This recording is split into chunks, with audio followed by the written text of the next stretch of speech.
Un des carreaux a raté la cible et est allé se loger dans le dos de la fille de ses voisins.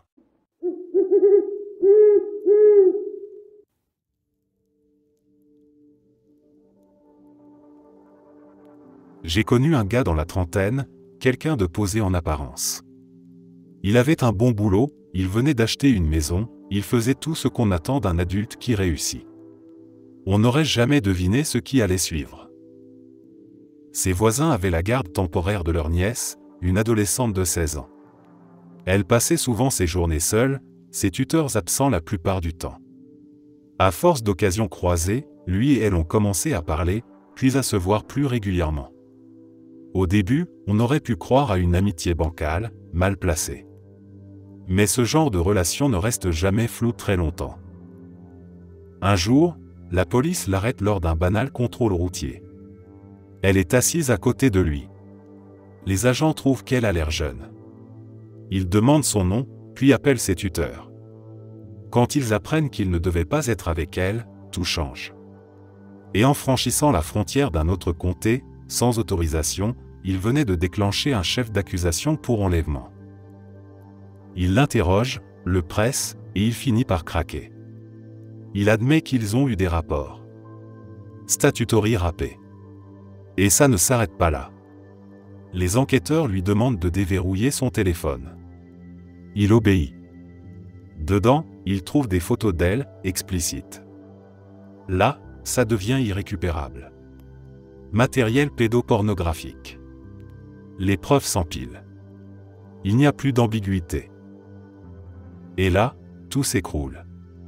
En quelques jours, sa vie entière disparaît. Il ne lui reste plus rien. Ni maison, ni travail, ni réputation. Juste une suite de décisions qu'il ne pourra jamais effacer, et une cellule qu'il n'est pas prêt de quitter.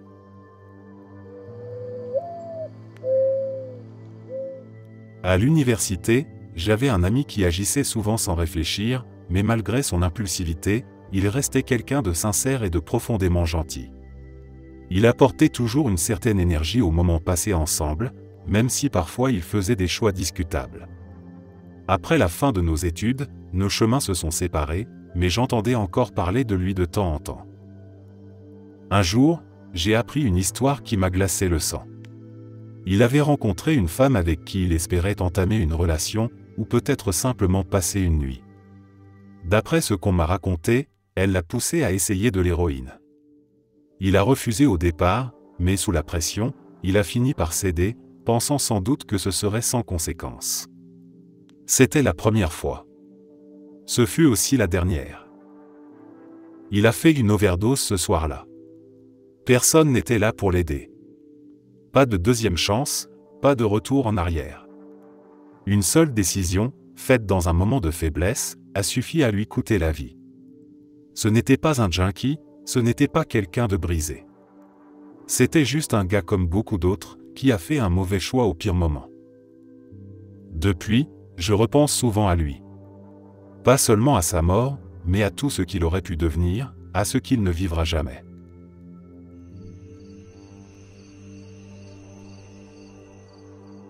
Quand j'étais au lycée, il y avait un gars dans ma classe, pas particulièrement populaire ni vraiment marginal. Juste un gamin comme beaucoup d'autres, un peu paumé peut-être, mais rien qui laissait présager ce qui allait suivre. Un soir, sans raison claire, il est monté sur un pont autoroutier avec quelques autres. C'était le genre de conneries qu'on fait à cet âge, par défi, par ennui, pour tester les limites. Il a ramassé une grosse pierre, l'a balancée par-dessus le rebord, et elle est tombée droit sur le pare-brise d'une voiture en mouvement. Le conducteur est mort sur le coup. Le choc a été immédiat, pas seulement pour la famille de la victime, mais pour tout le monde à l'école. L'histoire a fait le tour du pays, puis a traversé les frontières. Les médias du monde entier ont repris le récit. Le garçon a été arrêté dès le lendemain. Il n'a pas résisté, il n'a même pas nié. Il semblait surtout abattu, comme s'il n'avait pas réalisé jusqu'à ce moment-là la gravité de son geste. Il avait 16 ans. Il a été jugé comme un adulte. Prison, vie détruite, avenir anéanti en un instant. Ce n'était pas un tueur, mais ce soir-là, il l'est devenu. Tout ça pour un geste stupide qu'il pensait sûrement sans conséquence. Personne n'a jamais revu ce garçon au quartier après le procès. Pour nous, il est resté figé dans le temps, comme un avertissement vivant de ce que peut coûter une seule seconde d'idiotie.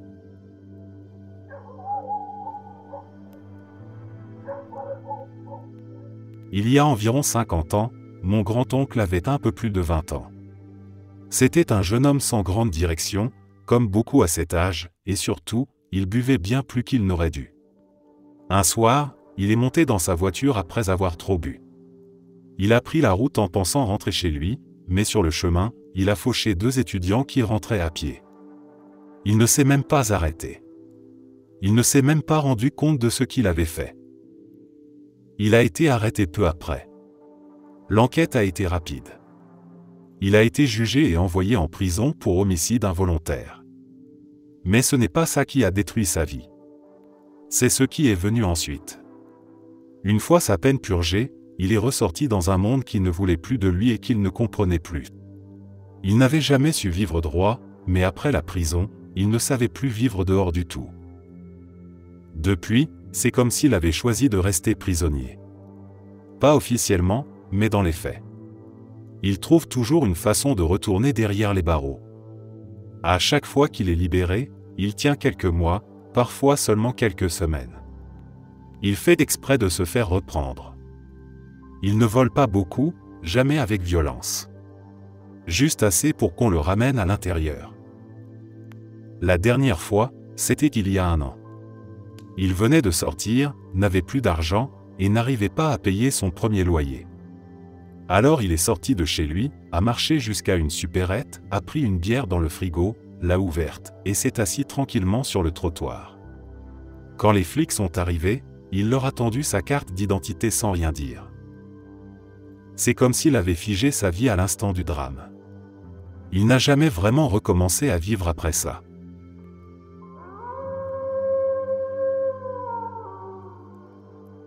J'ai connu quelqu'un qui avait décroché une bourse complète dans une université prestigieuse, un rêve inaccessible pour sa famille sans cette aide. Il avait tout ce qu'il fallait pour réussir, l'intelligence, les capacités, et surtout une chance que peu de gens autour de lui avaient eue. Mais au bout de 3 ans, il a tout laissé tomber. Il ne passait plus ses journées en cours, ni à étudier, ni même à essayer de s'en sortir. Il jouait à World of Warcraft. Encore et encore. Jusqu'à ce qu'il n'y ait plus que ça dans sa vie. Ce n'était pas moi. J'ai connu cette dépendance, mais je l'ai gardée sous contrôle. Par contre, j'ai vu plusieurs amis glisser, lentement, sans que personne ne réagisse à temps. L'un d'eux, peut-être le plus brillant de tous, avait grandi dans un environnement difficile. Pour lui, les jeux étaient un refuge. Ce qu'il ne trouvait pas chez lui, la reconnaissance, le calme, la sensation de contrôle, il le trouvait dans les quêtes, les guildes, les récompenses virtuelles. Au lycée, il a échoué à redoubler sa dernière année, malgré ses capacités. Il voulait aller à la fac, mais il n'avait pas les moyens. Alors il s'est engagé dans l'armée. Aujourd'hui, il vit avec un trouble de stress post-traumatique sévère. Il ne parle plus à ses amis d'avant. Il a mis de la distance avec ceux qui tenaient à lui. Ce n'est pas un de ces récits dramatiques où tout bascule en 1 minute, mais c'est bien une vie qui a lentement perdu son équilibre, dans un silence que personne n'a su interrompre. Ce que j'en retiens, c'est que le jeu vidéo, dans sa forme la plus addictive, est une machine bien huilée pour nous donner l'illusion de progresser. C'est une récompense constante, toujours juste, toujours accessible. Dans la vraie vie, tu peux travailler pendant des mois sans que rien ne bouge. Dans un jeu, tu montes de niveau, tu débloques des objets, tu avances. Et surtout, c'est toi qui gagnes. Pas un personnage de film ou de roman. C'est toi qui accomplis des choses, même si elles ne comptent que dans un monde virtuel. Le problème, c'est que ce genre d'accomplissement peut remplacer les vrais. Tu reçois une dose de satisfaction, d'estime de soi, et ça te suffit. Tu ne ressens plus le besoin de chercher ces sentiments dans la réalité, là où c'est plus long, plus dur, plus incertain. C'est comme une expérience de laboratoire, tu as 2 boutons, l'un te donne une récompense immédiate à chaque fois, l'autre peut-être, parfois, ou pas du tout. Tu vas forcément appuyer sur celui qui marche toujours. Le reste devient secondaire.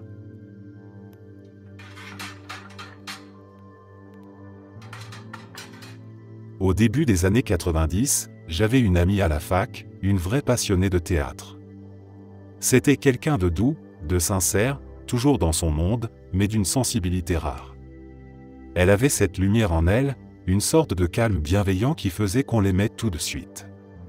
Elle ne touchait pas à l'alcool, elle n'avait jamais fumé quoi que ce soit. Elle était, sans exagérer, la plus sobre de tout notre groupe. Puis un jour, elle a commencé à traîner avec des gens complètement différents. Des types un peu louches, qui tournaient autour des marges, plus vieux, plus durs aussi. Petit à petit, elle s'est éloignée de nous. Elle ne venait plus aux répétitions, ne répondait plus aux messages. Quand on essayait de lui parler, de lui dire qu'elle s'éloignait de ce qu'elle était, elle se refermait. Comme si on ne pouvait plus la comprendre. Elle a fini par quitter la fac du jour au lendemain pour partir à Seattle, apparemment pour suivre ses nouveaux amis. À l'époque, on ne comprenait pas. Elle, qui faisait toujours attention à tout, qui planifiait, qui écrivait ses pièces dans des carnets impeccables, elle s'est mise à vivre sans filet. 6 mois plus tard, elle était morte. Une overdose d'héroïne. La nouvelle nous a laissés complètement hébétés. Personne ne l'avait vu venir. C'était comme si on avait perdu 2 personnes, l'amie qu'on connaissait et celle qu'elle était devenue si vite. Encore aujourd'hui, j'ai du mal à croire que c'est allé aussi loin, aussi vite. Elle cherchait sûrement quelque chose que le théâtre, les études ou même nous ne pouvions pas lui donner. Mais elle ne méritait pas une fin comme ça. Personne ne mérite ça.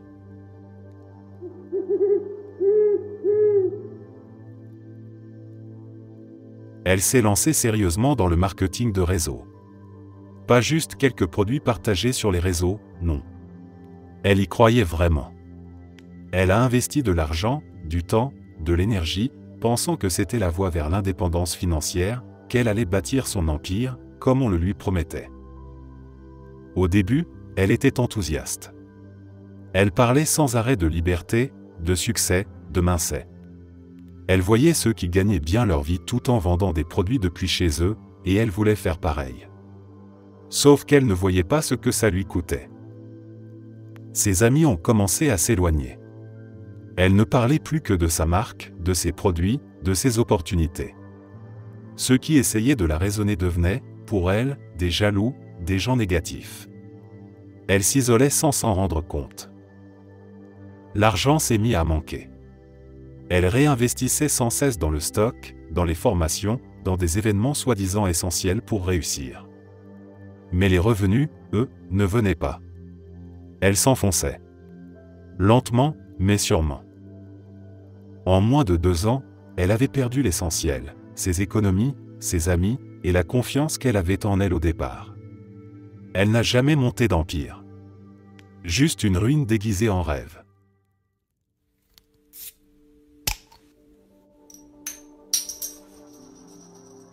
Mon patron a une phrase qu'il répète souvent, « Tu n'es jamais qu'à un verre de trop et une remarque stupide de perdre ta carrière. » Et honnêtement, après ce que j'ai vu, je comprends parfaitement ce qu'il veut dire. J'ai travaillé un temps avec un gars plutôt doué dans son domaine. Il avait du bagou, il savait se faire remarquer, et jusque-là, ça marchait plutôt bien pour lui. Mais il avait aussi ce côté provocateur, celui qui pense que l'humour déplacé passe encore tant que les gens rient, ou ne disent rien. Un jour, au milieu du bureau, il tire son bonnet vers l'arrière de sa tête et lâche, avec un grand sourire, « Regardez, on dirait la bite de Brian. » Le tout en désignant son subordonné, qui se trouvait juste en face, et qui avait apparemment déjà parlé, en confiance, du fait qu'il n'était pas circoncis. Ambiance glaciale. Personne n'a vraiment su quoi dire. On a tous entendu. On a tous fait semblant de ne pas comprendre. Il a été viré 1 mois plus tard. Officiellement pour comportement inapproprié. Officieusement, c'était un suicide professionnel en direct. 6 mois après, il était en plein divorce. 3 ans plus tard, quelqu'un m'a dit qu'il vivait dans la rue, que tout avait dérapé à une vitesse vertigineuse. Et tout avait commencé par une blague mal placée, dans un moment d'égarement, un peu trop sûr de lui, un peu trop relâché. Une seconde de trop, et le reste s'est écroulé.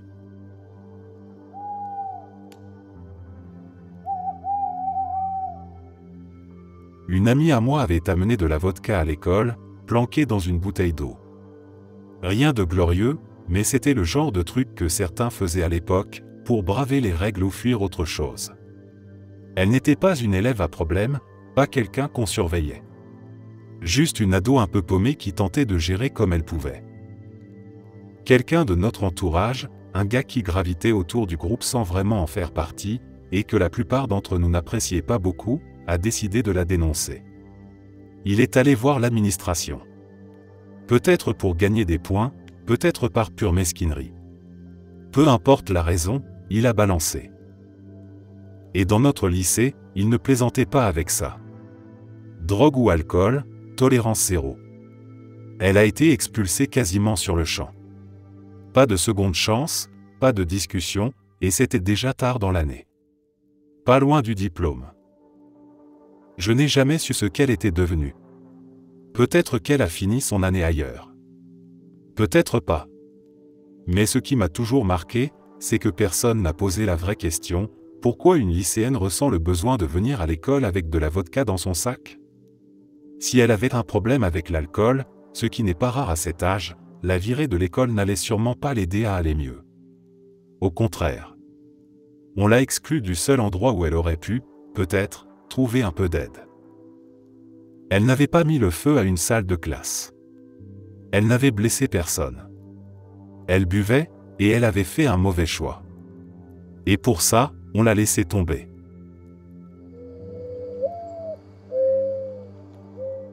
Quand je vivais à Las Vegas, j'ai vu tellement de gens entrer dans le casino avec ce regard plein d'espoir, poser tout ce qu'ils avaient sur le noir, et tout perdre en une seconde.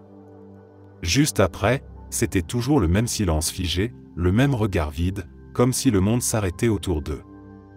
Ils restaient là, immobiles, incapables de comprendre que la maison venait de partir en fumée. Un homme, je me souviens, portait encore sa chemise de travail, mal boutonnée, comme s'il était venu directement après son service. Il tremblait un peu. Il avait parié l'argent du loyer, peut-être même celui des études de ses enfants. Quand la bille s'est arrêtée sur le rouge, il n'a pas bougé. Il a juste regardé la table comme si elle allait s'excuser. Puis venait toujours ce moment où la réalité s'imposait. Il fallait appeler quelqu'un, souvent une femme restée à la maison, ou une mère qui croyait encore en lui. Leur voix changeait au téléphone, parfois ils ne parlaient même pas, laissant juste le souffle de la panique passer dans le combiné. Et après ça, ils sortaient. Ils n'avaient plus rien, mais devaient quand même rentrer quelque part, affronter quelqu'un, affronter eux-mêmes. Vegas leur avait pris ce qu'ils pensaient contrôler, mais au fond, ils étaient déjà perdus avant de pousser la porte du casino.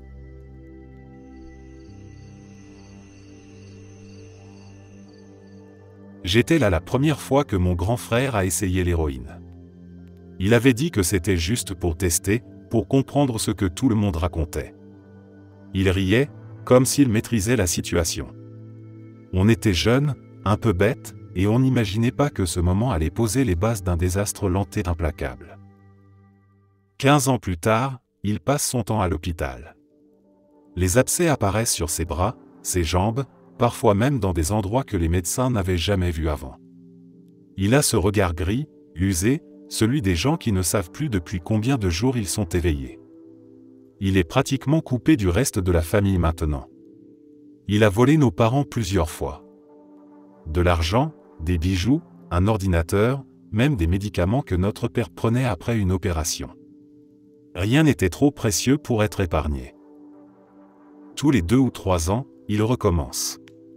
Il dit qu'il va arrêter, que cette fois il est prêt. La première fois, on a cru à ses mots.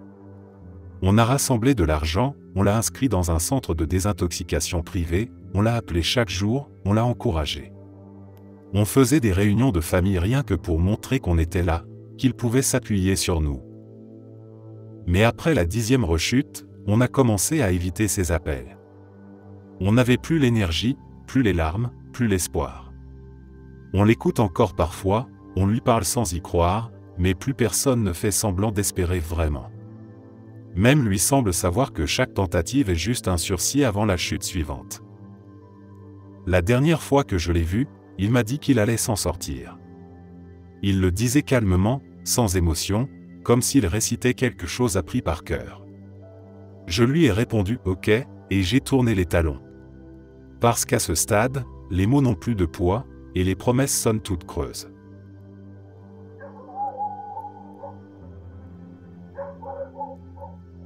On était tous jeunes à l'époque, des connaissances croisées à une fête entre ados, l'ambiance classique d'un samedi soir où personne ne devrait vraiment être là.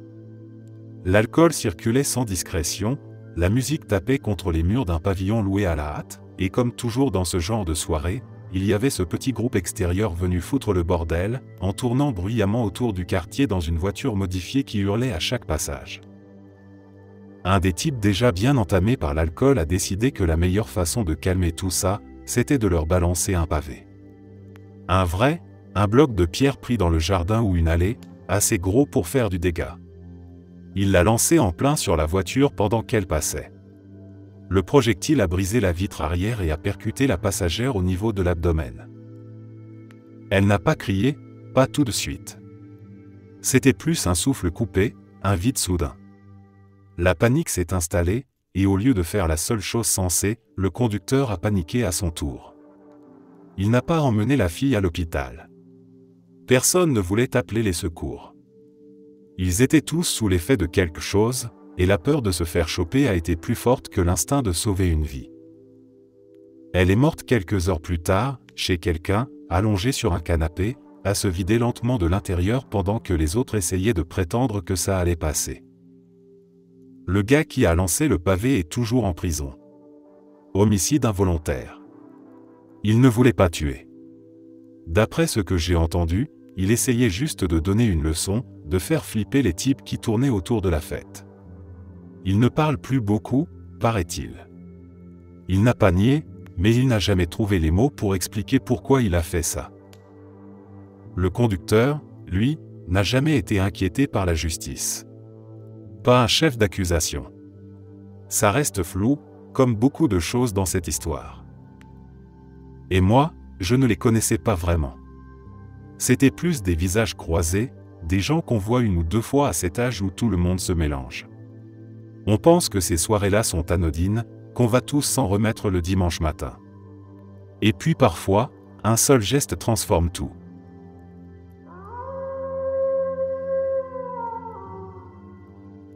Je suis mon propre exemple parfait.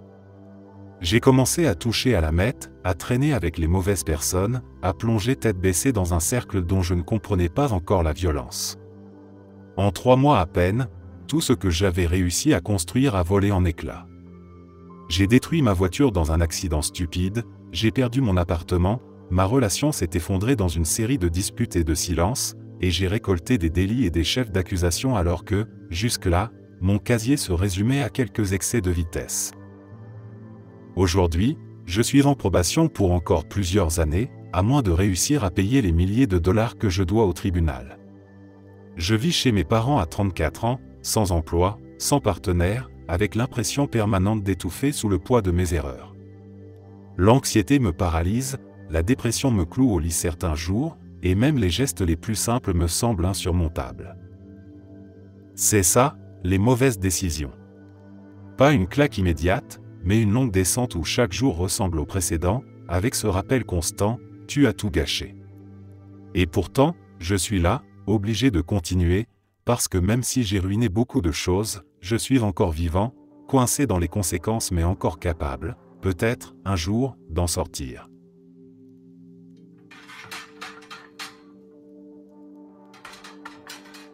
Je connaissais ce type quand j'avais une vingtaine d'années. Il était nouveau dans notre petit groupe, un gars plutôt discret mais qui essayait de s'intégrer. Rapidement, il a commencé à venir avec une fille. Elle, c'était une tornade. Dès le départ, elle donnait l'impression de vouloir coucher avec tout le monde. C'était pas une impression en l'air, c'était clair dans sa façon de parler, de regarder, de s'approcher. Je ne le connaissais pas très bien, mais j'ai quand même essayé de le prévenir. J'ai été honnête, direct. Je lui ai dit ce que je voyais, ce que les autres disaient.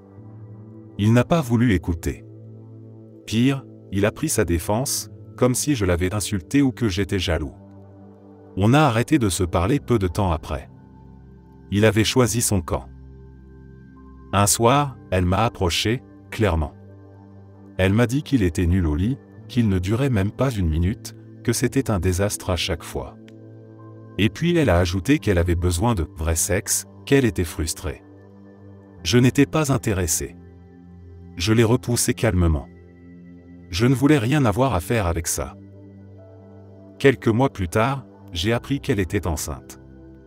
De lui. Je ne l'ai pas vu de mes propres yeux, mais plusieurs personnes me l'ont confirmé. Ils étaient encore ensemble à ce moment-là, et elle portait son enfant. Je me souviens m'être dit, la vie d'un gars peut vraiment basculer en une minute. Et lui, littéralement, c'est ce que ça a pris. Une minute. Mon ex, stupide au-delà de toute logique, a décidé qu'une agression armée était une bonne idée pour rembourser un prêteur sur gage. Un matin, elle a attendu que le responsable ouvre un Blockbuster, elle l'a aspergé de gaz poivre, a attrapé les sacs de dépôt bancaire et s'est enfuie, persuadée d'avoir réussi le casse du siècle. Mais l'histoire ne s'arrête pas là.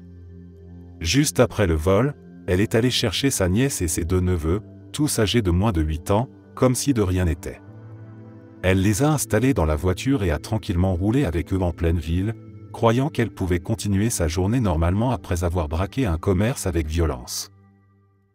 Elle a été stoppée sur une grande artère, par une opération policière digne d'un film. Des voitures banalisées, gyrophares, armes sorties. Les enfants étaient dans le véhicule quand elle s'est fait interpeller. Et pour ajouter une couche d'absurdité à l'histoire, elle était une figure bien connue de ce Blockbuster. Sa meilleure amie en était la gérante. Elle y traînait souvent, tout le monde connaissait son visage. Cerise sur le gâteau, elle avait déposé une candidature pour y bosser la veille du braquage. Autant dire qu'il n'a pas fallu bien longtemps pour faire le lien. Son visage a fait la une du journal télé du soir, en ouverture des infos, juste avant le début du Game 6 ou 7 des finales NBA cette année-là. Donc des millions de personnes l'ont vue au moment même où elle pensait encore peut-être pouvoir s'en tirer. Elle a pris 3 ans de prison ferme. Et franchement, avec le niveau de stupidité et d'imprudence affiché, elle s'en est presque bien tirée.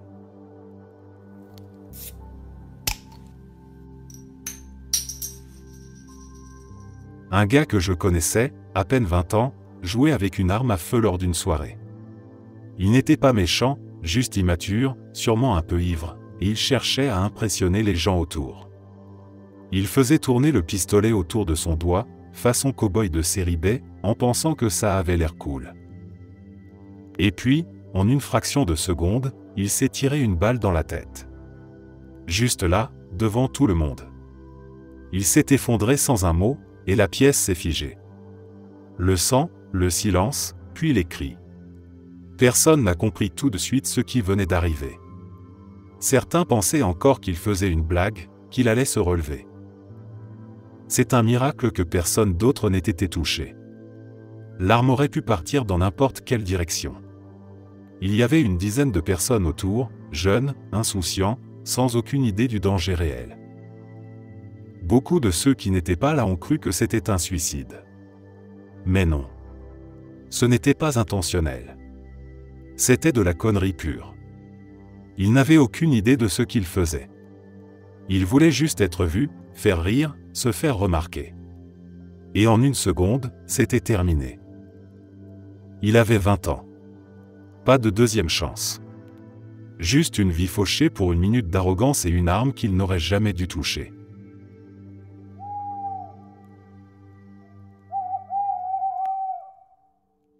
Pendant les vacances d'hiver, quelques élèves de notre lycée sont allés passer quelques jours dans le chalet d'une fille dont la famille avait une maison en montagne. C'était censé être une escapade tranquille, entre amis, loin des parents, avec un peu de neige et beaucoup de liberté. Un soir, l'une des filles, gymnaste prometteuse, se tenait sur le balcon du 3e étage. Elle regardait les arbres, peut-être la neige qui tombait, peut-être rien du tout. Son petit ami, pensant être drôle, a voulu lui faire peur. Il s'est faufilé derrière elle et a crié, ou sursauté, ou fait un bruit pour la surprendre. Ce n'était pas méchant, juste un jeu idiot, une blague de couple comme on en voit mille à cet âge-là. Mais elle a sursauté trop fort. Elle a reculé brusquement, son dos a frappé la rambarde en bois qui n'a pas tenu, ou peut-être qu'elle a simplement perdu l'équilibre. Elle est tombée dans le vide. 3 étages plus bas, elle a atterri sur un rocher couvert de neige et de glace. C'est sa colonne vertébrale qui a pris le choc. Le verdict médical a été sans appel, paralysie complète à partir du cou. Sa carrière de gymnaste, sa vie physique, tout s'est arrêté là, dans une seconde d'inattention et un moment d'inconscience. Le garçon, lui, n'a pas supporté. La culpabilité l'a rongé. Il allait la voir à l'hôpital au début, resté assis dans un coin sans parler. Puis il a arrêté de venir. On a su plus tard qu'il avait commencé à se droguer, fort, trop fort. Il a fait une overdose quelques mois plus tard. Il n'a jamais laissé de mots. Peut-être qu'il pensait qu'il en avait déjà trop dit. C'était une histoire qu'on racontait à voix basse dans les couloirs, entre ceux qui y étaient et ceux qui auraient pu y être. Une histoire de tragédie bête, de douleur irréversible, et d'une blague qui n'en a jamais été une.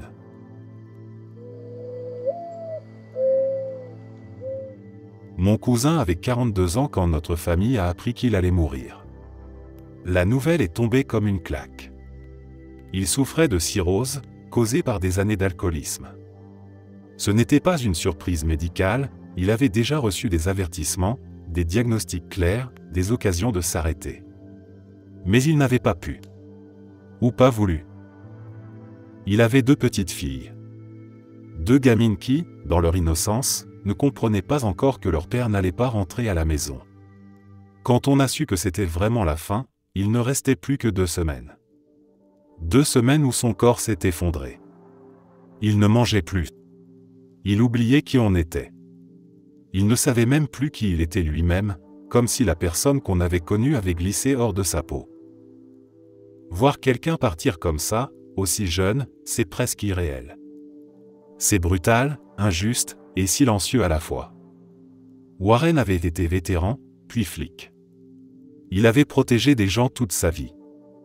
Mais il n'a pas su se protéger lui-même. Le jour de ses funérailles, la ville entière s'est arrêtée. Des rangées de voitures de police, leurs gyrophares allumés mais sans bruit, remplissaient les rues.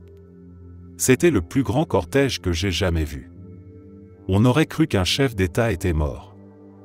En réalité, c'était juste un homme, aimé, brisé, mais digne.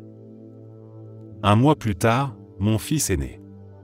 Je l'ai appelé Warren, comme lui. Pas pour effacer la douleur, mais pour faire survivre quelque chose. Une mémoire. Une intention. Une manière de dire, tu as compté, et tu comptes encore. Repose en paix, Warren Miller.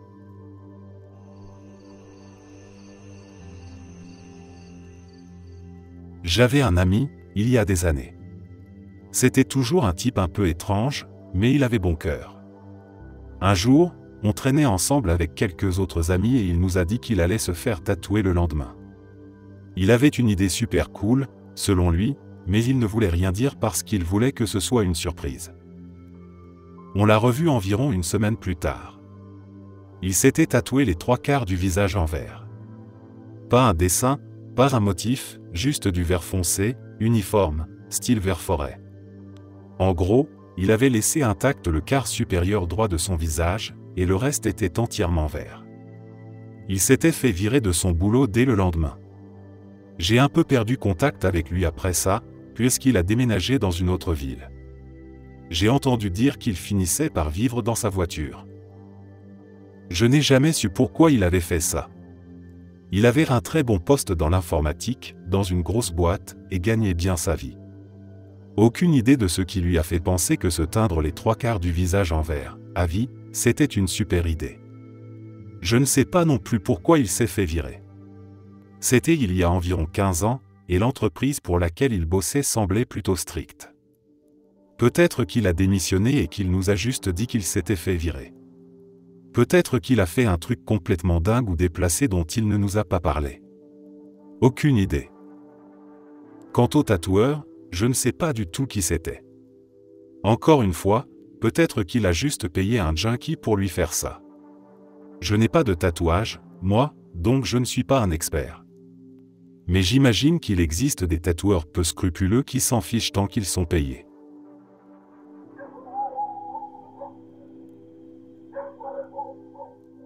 Dans l'armée de l'air, un nouveau gars arrive. Il sort dans un bar, puis décide de rentrer en voiture. Il se fait arrêter pour conduite en état d'ivresse. Il perd tous ses galons, doit payer une tonne d'amende, mais ses supérieurs se battent pour lui et il est autorisé à rester dans l'armée. 2 mois plus tard, alors qu'il croule sous les frais d'avocat et de justice, il fait quelque chose de complètement idiot. Il rentre encore une fois ivre de ce même bar et se fait de nouveau arrêter. Il perd son permis et est renvoyé de l'armée, donc il perd tout revenu alors qu'il est déjà endetté jusqu'au cou. Et ce n'est même pas le pire. Quelques mois plus tard, il célèbre son retour à la vie civile en, tu l'as deviné, retournant dans ce même bar, puis en reprenant le volant, ivre. Il se fait arrêter et passe un moment en prison. J'imagine qu'avec une radiation pour faute grave et un casier judiciaire, ses perspectives de carrière sont plutôt limitées.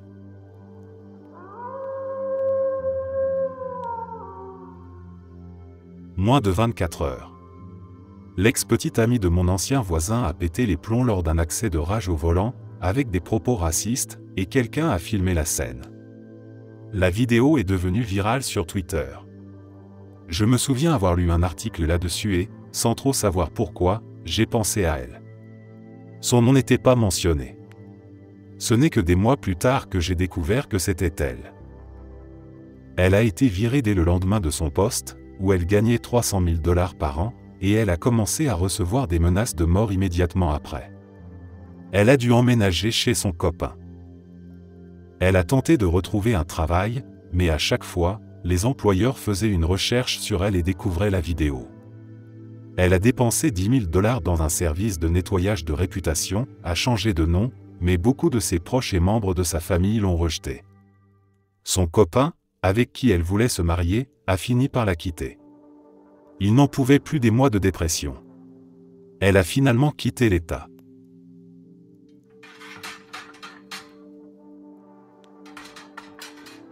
Je travaillais dans le système d'aide sociale allemand. Un de mes clients est venu me voir après le départ de sa femme, en disant que mes calculs de prestations étaient sûrement faux, parce qu'il ne recevait pas assez d'argent. Je lui ai demandé s'il avait des dépenses dont je n'étais pas au courant. Il m'a assuré m'avoir tout communiqué. Je lui ai donc demandé de m'apporter toutes ses factures, justificatifs, reçus, etc. Il est revenu quelques jours plus tard avec tous ses papiers. En les parcourant, je suis tombé sur une fiche de paie que je ne connaissais pas. Or, d'après ces dossiers, il touchait des aides sociales à cette période et je n'avais aucune information indiquant qu'il avait un emploi avec un revenu, ce qui constitue une fraude aux aides sociales. En continuant, je suis tombé sur une attestation d'assurance pour une BMW série 5. À l'époque, il faut savoir qu'une voiture était considérée comme un capital mobilisable. En clair, il aurait dû la vendre pour utiliser cet argent pour vivre. C'était au milieu des années 90, les règles ont changé depuis. Puis j'ai trouvé le contrat d'achat du véhicule, cher, avec des paiements en plusieurs fois. Ensuite, j'ai découvert le contrat de prêt signé avec la banque qui avait financé la voiture. J'ai donc appelé la banque pour leur demander pourquoi ils avaient accordé un prêt aussi important à une personne au chômage bénéficiant d'aide sociale. La femme au téléphone a commencé à paniquer, c'était une information totalement nouvelle pour elle. Pendant qu'elle essayait de m'expliquer ce qui s'était passé, le prêt avait été annulé parce qu'il ne payait plus ses mensualités, j'ai remarqué quelque chose d'étrange sur la fiche de paie. Il faut savoir qu'en Allemagne, le code postal à 4 chiffres a été remplacé par un code postal à 5 chiffres en 1993. Or, la fiche de paie était datée de 1995 mais portait un ancien code postal. Il avait donc falsifié une fiche de paie pour obtenir le prêt et acheter la voiture, parce que sa femme lui avait dit qu'il lui fallait une meilleure voiture s'il voulait la garder. Il a fait tout ça, mais la bulle a éclaté parce qu'il ne pouvait pas payer les mensualités. Et c'est uniquement parce qu'il m'a demandé un nouveau calcul et qu'il m'a remis tous ses papiers sans les trier que j'ai pu prouver qu'il avait commis plusieurs délits, ce qui ne signifie pas forcément qu'il finirait en prison ou qu'il serait arrêté immédiatement. Lui et sa femme ont tous deux été inculpés et reconnus coupables de fraude aux aides sociales, de fraude à l'assurance, de falsification de documents et d'obtention frauduleuse de prêts bancaires à l'aide de fausses informations sur leurs revenus. Je sortais avec une fille dont la petite sœur est tombée enceinte vers ses 17 ans. À 6 mois de grossesse, elle buvait de la vodka pure lors d'une fête de famille. Je l'ai fait remarquer à ma copine de l'époque, mais personne dans la famille n'a réagi. La mère s'en fichait complètement, elle a refusé de sentir la bouteille de eau, a dit que je mentais. La future mère a piégé un gars en lui sortant le fameux « c'est toi le père » vers le 8e mois. En coulisses, j'ai payé un test ADN pour lui. Résultat, ce n'était pas lui. Il s'est effondré mentalement en apprenant la vérité. Elle s'en fichait. Elle en a rigolé. Elle voulait juste coincer quelqu'un qui avait un boulot. Elle n'a aucune idée de qui est le vrai père. Le bébé est né avec une forme grave du syndrome d'alcoolisation fœtale. Elle a 10 ans aujourd'hui, elle est lourdement handicapée. C'est la grand-mère qui s'occupe d'elle. La mère, elle, continue les drogues dures et offre des « faveurs » pour son anniversaire. Beaucoup de vies ont été détruites. Mais celle qui me reste en tête, c'est celle de ce gars qu'on a fait passer pour le père. J'ai vu la joie disparaître de son visage en une seconde. Le reste de la famille? Il s'en fiche. Et c'est écœurant.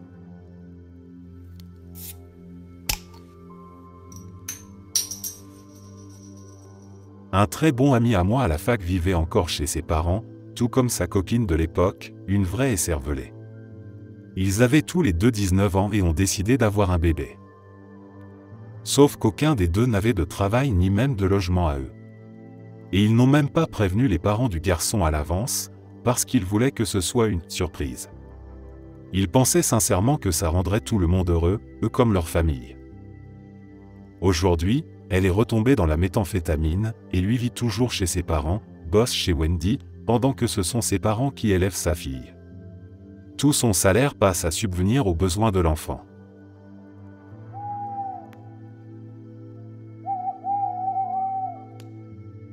Je suis ami avec un gars, et par lui, je connaissais sa petite sœur. Brillante, jolie, sympa. Elle réussissait bien à la fac. Puis elle rencontre un type et, après seulement quelques semaines, elle décide de se marier avec lui, sans en parler à personne.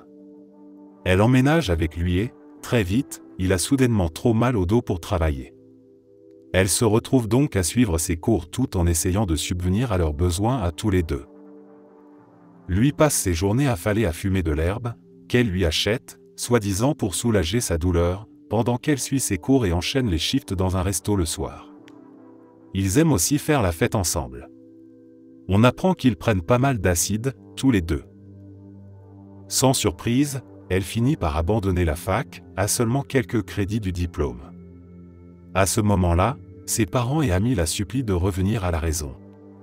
Ils lui proposent même de revenir vivre chez eux avec son mari, de faire tout ce qu'ils veulent tant qu'elle termine ses études. Mais elle et son mari décident que les prêts étudiants et les crédits auto sont trop lourds. Ils garent leur voiture devant la banque avec des petits mots sur le pare-brise disant qu'ils n'en veulent plus puis disparaissent. Ils laissent une note à ses parents disant qu'ils partent à l'ouest ou peut-être au Mexique. Depuis, plus aucune nouvelle. Cela fait plus de 15 ans maintenant. Mon ami m'a confié avoir entendu des rumeurs, après leur départ, comme quoi le mari l'aurait fait prostituer à un moment donné. Mais il l'a su trop tard pour agir. Il m'a avoué, il y a environ 5 ans, qu'il pense qu'elle est probablement morte. Mais ses parents, eux, vivent encore avec l'espoir qu'elle reviendra un jour. C'étaient des gens pleins de vie. Ce n'est plus le cas.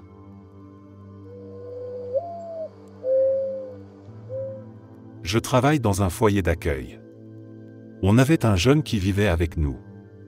Ses parents l'ont abandonné quand il avait 6 ans, donc les gens du foyer, les autres enfants et le personnel, c'était tout ce qu'il lui restait comme famille.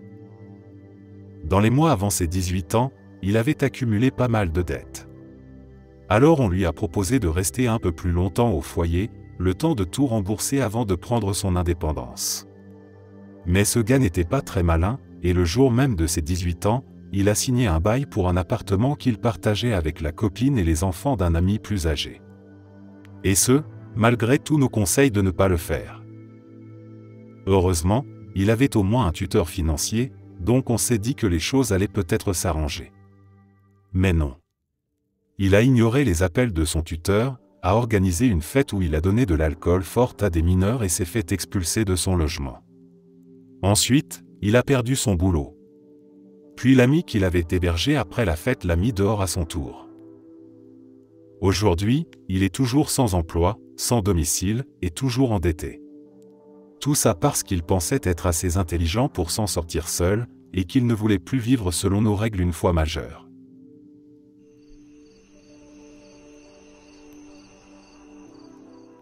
Là où je vis, on a plusieurs lycées situés très proches les uns des autres, je ne sais pas si c'est courant ailleurs, mais c'est un détail important. Pour gagner du temps, je vais appeler mon lycée S1, et celui d'Aix-en-Grave côté S2. S2 a reçu un signalement anonyme, un élève prévoyait de poser une bombe dans l'établissement le lendemain. Résultat, tout le monde à S2, élèves comme personnel, a eu congé ce jour-là. En revanche, S1 est resté ouvert. Certaines personnes ont râlé, disant que ce n'était pas juste et qu'on aurait dû avoir congé nous aussi, ce qui était totalement absurde. Le lendemain, à 5 h du matin, je reçois un message disant que les cours sont annulés. On était en plein hiver, donc au départ, je me suis dit que c'était sûrement un jour de neige. Sauf qu'il n'y avait pas un seul flocon dehors. J'ai envoyé un message à un pote pour voir s'il savait quelque chose, il m'a dit que non, donc je suis retourné dormir. Quelques heures plus tard, toujours aucune info officielle de l'école. Je vais voir les infos locales. Et là, j'apprends qu'une fille de mon lycée, S1, avait posté sur Instagram qu'elle allait ouvrir le feu dans le bâtiment principal le lendemain. Elle avait fait ça juste pour avoir un jour de congé. J'espère sincèrement qu'elle a profité de sa journée, parce que ce sera probablement la dernière qu'elle passera libre pendant longtemps. Elle a été inculpée pour une forme de terrorisme et condamnée à 20 ans de prison.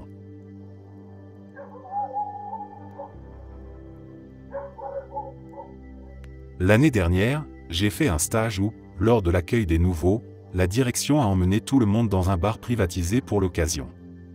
Chacun avait droit à 2 jetons pour boire. La plupart d'entre nous étions encore étudiants, donc forcément, il y avait quelques fêtards dans le lot. Avant la soirée, la boîte nous avait bien prévenus, on veut que vous vous amusiez, mais buvez avec modération. Certains ont déjà ruiné leur stage à cause de cette soirée. Évidemment, la majorité a bu plus que les 2 verres autorisés. Mais comme on nous avait amenés en bus et qu'on devait tous être reconduits à un hôtel proche après, on s'est dit que c'était plutôt bien encadré.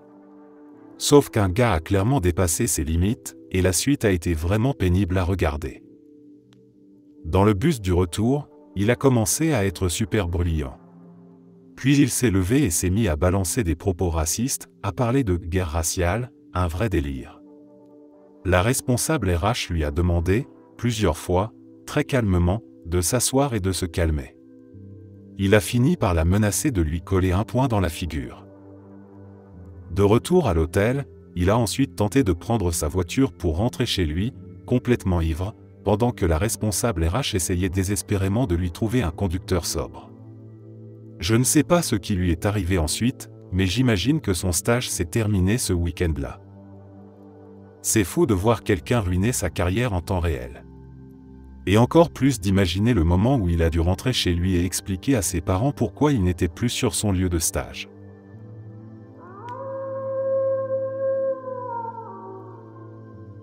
Je suis en plein dedans en ce moment. La façon la plus rapide de foutre sa vie en l'air, c'est de ne même pas lui donner une chance. J'ai 35 ans et je vais probablement me retrouver sans abri d'ici 1 an. Je n'ai jamais eu de vraie expérience de vie. Je suis extrêmement obèse, clairement dans les critères pour un handicap, je n'ai jamais eu de vrai boulot à part aider mon père avec la distribution de journaux. Je n'ai gardé contact avec aucun ami, à tel point que j'ai complètement évité toute interaction sociale pendant 10 ans après le lycée. À propos du lycée justement, je n'ai jamais obtenu mon diplôme, même si j'avais vraiment fait les efforts pour l'avoir, j'ai dû faire une année supplémentaire à cause de mes absences, y compris des cours d'été, du soir et du samedi. Et maintenant, à 35 ans, je ressens enfin cette envie de changer les choses. Mais, pour compliquer encore plus les choses, je n'ai même pas de numéro de sécurité sociale, je n'ai jamais reçu aucune aide du gouvernement à cause de ça. Donc, je ne sais même pas par où commencer ma vie. Honnêtement, je vais probablement mourir avant que quoi que ce soit change. Mais oui, on peut clairement foutre sa vie en l'air en une fraction de seconde, simplement en n'ayant jamais essayé.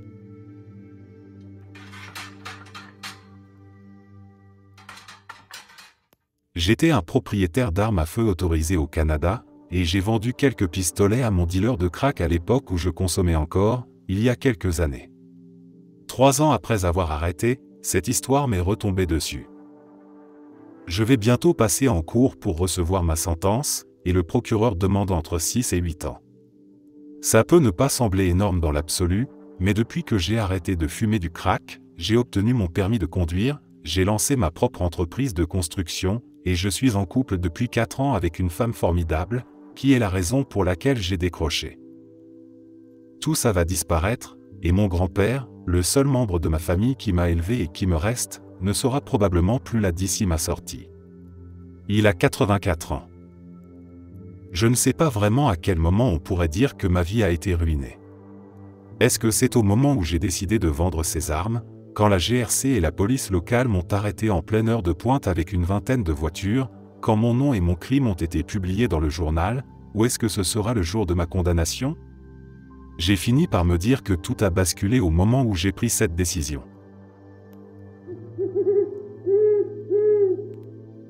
Un gars avec qui j'étais au lycée pensait qu'il allait se faire pas mal d'argent en vendant ses dexamphétamines médicales à d'autres élèves, peu importe leur âge. Il disait souvent, « Papa dit que le TDAH c'est de la science bidon, mais maman m'en fait quand même prescrire alors bon. » Un des gangs locaux a fini par apprendre qu'il dealait discrètement sur leur territoire. Il a évité de se faire passer à tabac en acceptant de bosser pour eux et d'aider à faire passer de la marchandise dans la prison fédérale du coin. Il pensait pouvoir s'en tirer sans souci parce que son père était gardien dans cette prison. Il a oublié qu'il vivait dans une petite ville, et un des gars à qui il refilait de la cam l'a balancé pour sauver sa propre peau. Le fils idiot a été inculpé et a pris 10 ans, le fait qu'il avait 17 ans n'a rien changé, c'était fini pour lui. Son père a tout juste réussi à garder son poste après qu'on a confirmé qu'il n'était pas mêlé à l'affaire. Il a eu énormément de chance, soutenu par le syndicat pour étouffer l'histoire. Quant au fils, il a été renié, a porté toute la faute, et aujourd'hui, c'est un paria pour tous ceux qui l'ont connu.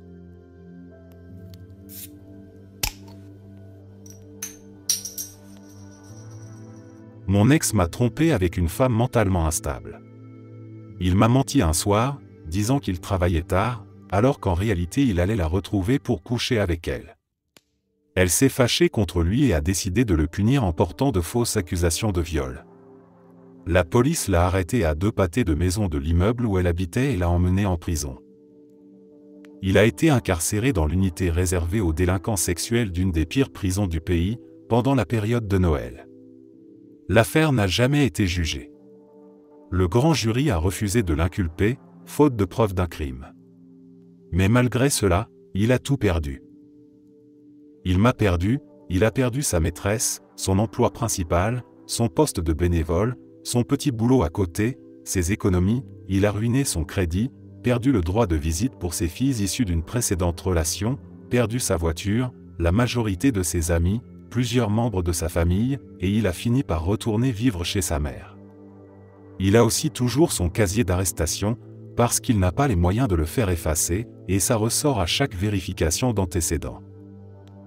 Il s'est écoulé environ 4 heures entre l'instant où il m'a appelé pour dire qu'il travaillait tard et le moment où les flics l'ont arrêté. En 4 heures, il a complètement détruit sa vie.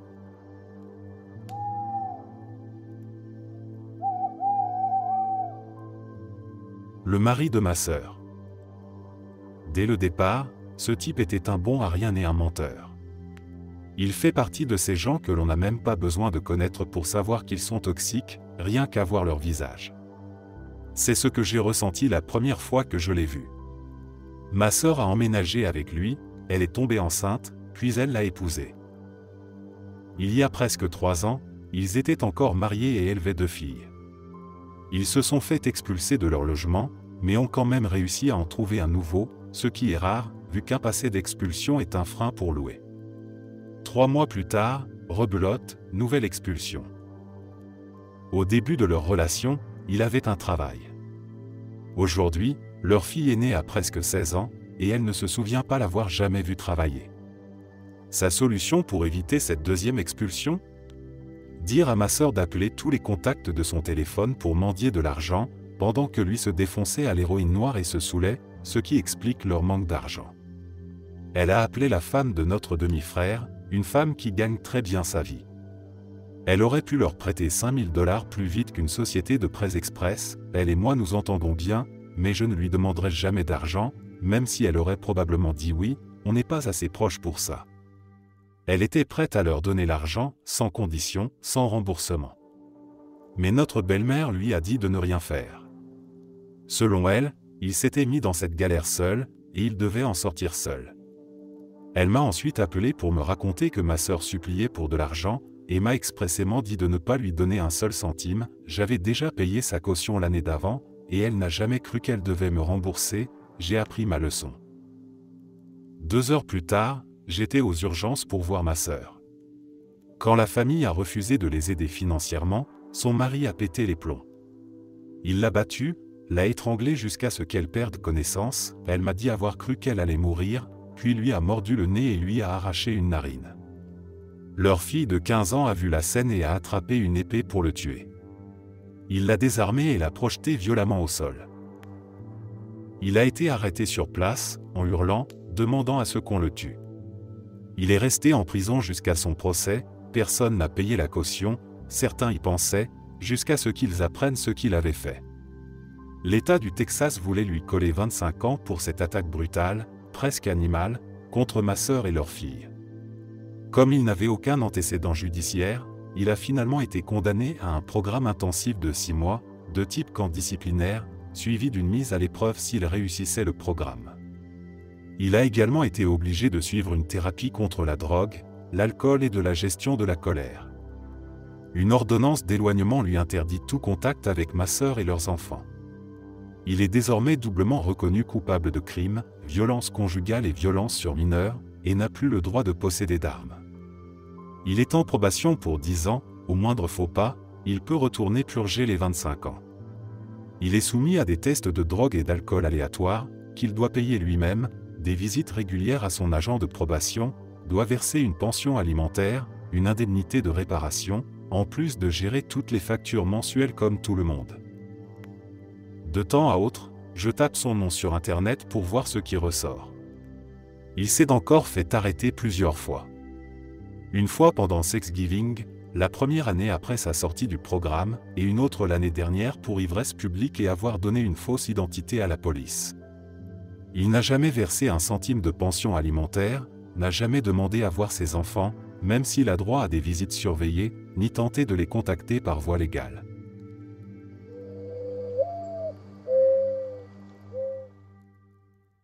J'avais un ami, mon tout premier meilleur ami au collège. On était plus proches que des frères, et c'était réciproque. Il était sans aucun doute mon pilier, et moi le sien. C'était un batteur exceptionnel, surtout en percussion de marche. Ce gars apprenait des morceaux et des rudiments de niveau universitaire en quelques heures à peine. C'était complètement fou. À 14 ans, il avait déjà joué avec les drumlines de UCLA et USC, sans rater une seule note. Malheureusement, sa mère est décédée quand il avait 15 ans. Il est tombé dans la drogue dure, a commencé à boire énormément et à coucher avec tout ce qui bougeait. Je l'ai revu début mars, et franchement, je ne l'ai même pas reconnu. Il m'a fallu un bon 30 secondes pour réaliser que c'était lui qui m'appelait. Il était extrêmement maigre, avec des cernes marquées, les cheveux gras, les dents sales. Je me suis senti horriblement mal de ne rien pouvoir faire. Mais qu'est-ce que j'aurais pu faire? Il avait fugué, quitté l'école, n'était sur aucun réseau social, n'avait plus aucun contact avec sa famille. Et à vrai dire, il n'avait pratiquement plus de famille, juste son père, une tante, 2 cousins très éloignés, et un frère dans les marines. Je ne l'ai pas revu, ni entendu parler de lui depuis. Il pourrait être mort que je ne le saurais même pas.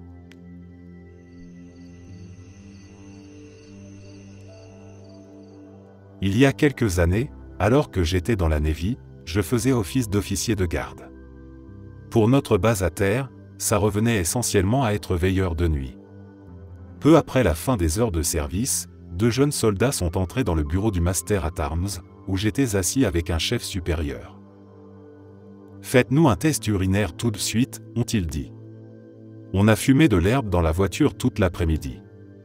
On veut sortir de la Navy. » Le chef a immédiatement répliqué, « Fermez vos gueules, sortez d'ici tout de suite, et j'oublie que c'est jamais arrivé. » Non, on veut sortir.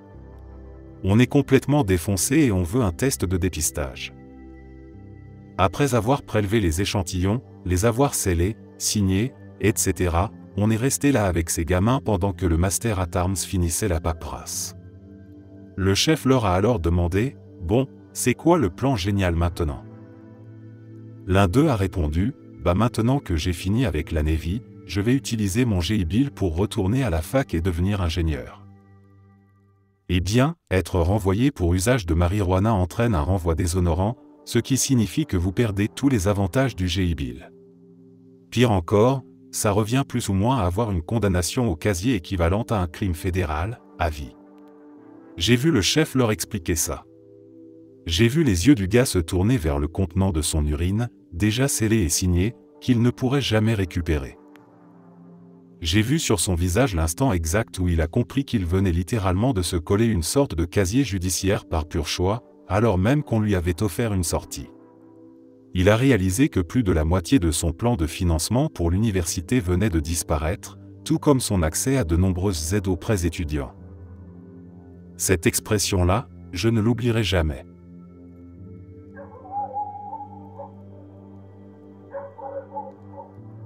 J'ai déjà raconté cette histoire, mais j'ai récemment appris ce qu'était devenue la fille en question. Au lycée, il y avait une fille qui est tombée enceinte vers le milieu de notre année de première. À l'époque, elle était en couple, et le gars affirmait être le père de l'enfant. Quelques mois plus tard, alors qu'elle était encore enceinte, ils se séparent. Le gars change complètement de version et commence à dire qu'il n'est pas le père, qu'elle était déjà enceinte avant qu'ils aient des rapports. Elle nie catégoriquement et soutient que ça ne peut être que lui, qu'il n'y a eu personne d'autre. Elle insiste pendant un moment pour qu'il reconnaisse l'enfant, mais finit par lâcher l'affaire, parce qu'elle commence à sortir avec le cousin de son ex. L'enfant naît pendant qu'elle est encore avec le cousin, et les choses semblent se stabiliser un temps, jusqu'à ce qu'ils rompent eux aussi. C'est là que tout dégénère. Elle commence à affirmer que l'enfant est soit celui de son ex, qui devrait donc payer une pension, soit que, puisqu'elle était en couple avec le cousin, c'est à lui de les prendre en charge, elle et le bébé. Tellement convaincue, elle décide de les traîner tous les deux devant la justice. Le tribunal ordonne des tests de paternité pour les 2 hommes. Résultat, aucun des deux n'est le père biologique. Donc, aucun d'eux n'a à lui verser quoi que ce soit. À cause de toute cette affaire, elle a perdu beaucoup d'argent en frais juridiques, s'est retrouvée mère célibataire, et d'après ce que j'ai appris récemment, elle n'est avec personne et travaille chez McDonald's. Tout ça s'est effondré en l'espace d'1 an et demi à 2 ans.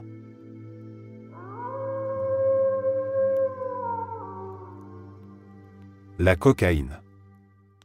Ce gars vivait le rêve.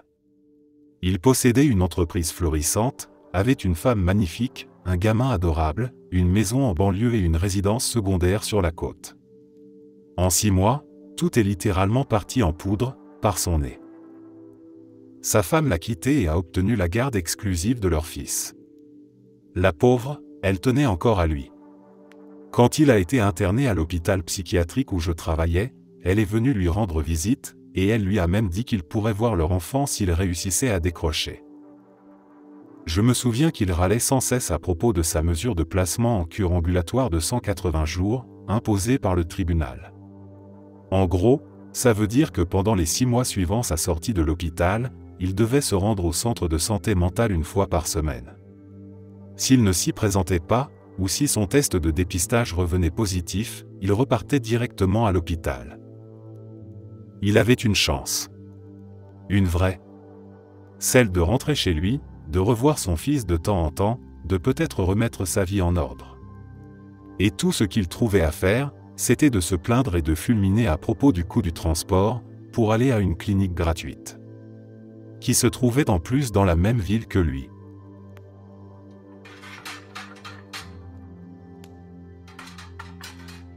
Il y a quelques années, j'ai brièvement fréquenté un gars qui s'était découvert une passion soudaine pour le tir à l'arc. Moi, j'étais déjà à fond dedans depuis longtemps.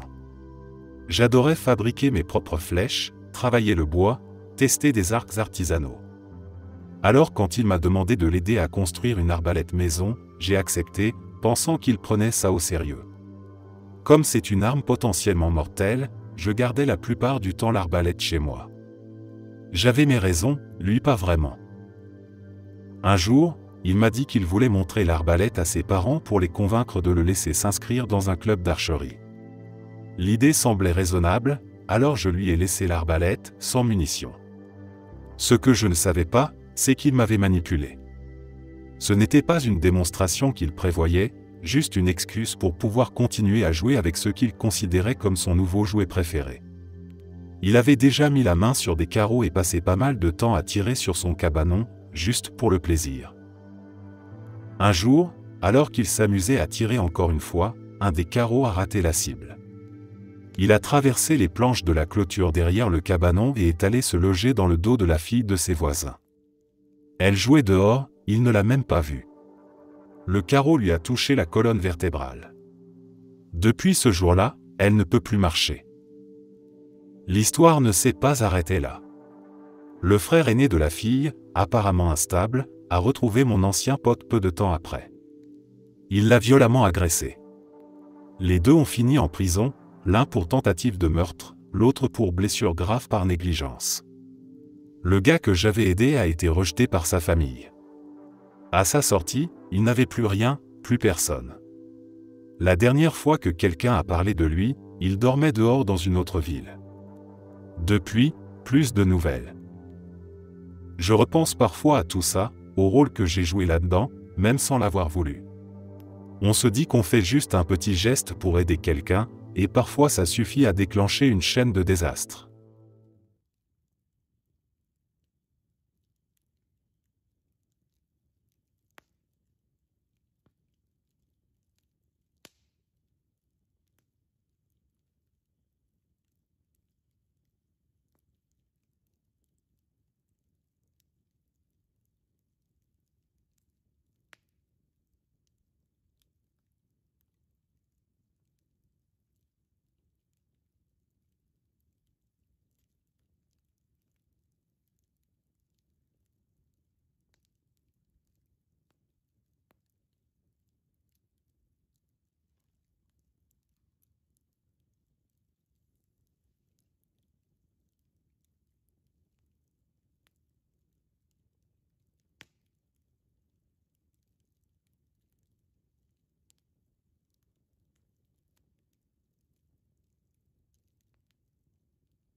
Merci d'être resté jusqu'à la fin. N'oubliez pas d'aimer la vidéo, de vous abonner et de partager vos propres histoires en commentaire. On se retrouve demain à la même heure devant ce feu.